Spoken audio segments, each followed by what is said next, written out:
السلام علیکم ورحمۃ اللہ وبرکاتہ۔ معزز ناظرین کرام، آج کی ویڈیو صدقہ فطر کے حوالے سے ہے کہ صدقہ فطر کب واجب ہوتا ہے اور کس پر واجب ہوتا ہے اور کتنا واجب ہوتا ہے، یعنی اس کی مقدار کیا ہے۔ پہلا سوال کہ صدقہ فطر کب واجب ہوتا ہے۔ جواب: صدقہ فطر عید کے دن جب صبح صادق طلوع ہوتی ہے تو طلوع ہوتے ہی صدقہ فطر واجب ہو جاتا ہے۔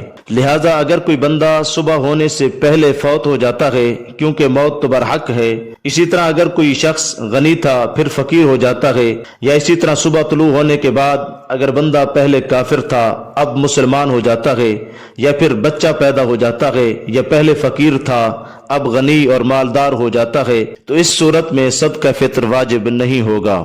اور اگر صبح طلوع ہونے کے بعد کوئی فوت ہو جاتا ہے، اسی طرح صبح طلوع ہونے سے پہلے بندہ کافر تھا اب مسلمان ہو جاتا ہے، یا بچہ پیدا ہو جاتا ہے، یا اسی طرح پہلے فقیر تھا اب غنی اور مالدار ہو جاتا ہے، تو اس صورت میں صدقہ فطر واجب ہے۔ دوسرا سوال کہ صدقہ فطر کس پر واجب ہے۔ جواب: صدقہ فطر ہر مسلمان آزاد مالک کے نصاب پر جس کا نصاب حاجت اصلیہ سے زائد ہو تو اس پر صدقہ فطر واجب ہے۔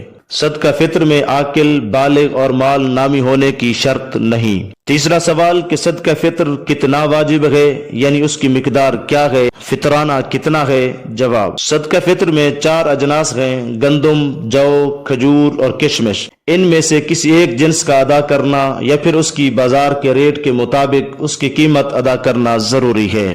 اب اس کی مختصر سی وضاحت کہ ان میں کتنی مقدار میں وہ جنس یا اس کی قیمت ادا کرنا ضروری ہے۔ نمبر 1، گندم کی مقدار نصف صاع ہے، یعنی پونے 2 کلو، مگر احتیاط کے پیش نظر 2 کلو گندم یا پھر اس کی بازاری قیمت ادا کرنا ہوگی۔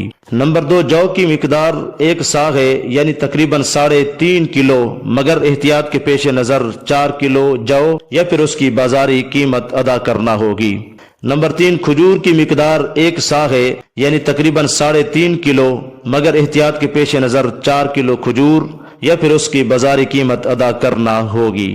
نمبر 4، کشمش، اس کی مقدار بھی 1 صاع ہے، یعنی تقریباً 3.5 کلو، مگر احتیاط کے پیش نظر 4 کلو یا پھر اس کی بازاری قیمت ادا کرنا ہوگی۔ لہٰذا مذکورہ 4 اجناس میں سے کسی ایک جنس کی بازاری قیمت فقیر کی حاجت کو پورا کرنے کے لیے بطور صدقہ فطر ادا کرنا زیادہ بہتر اور احسن ہے اور آخرت میں ثواب کا باعث ہے۔ وما توفیقی الا باللہ۔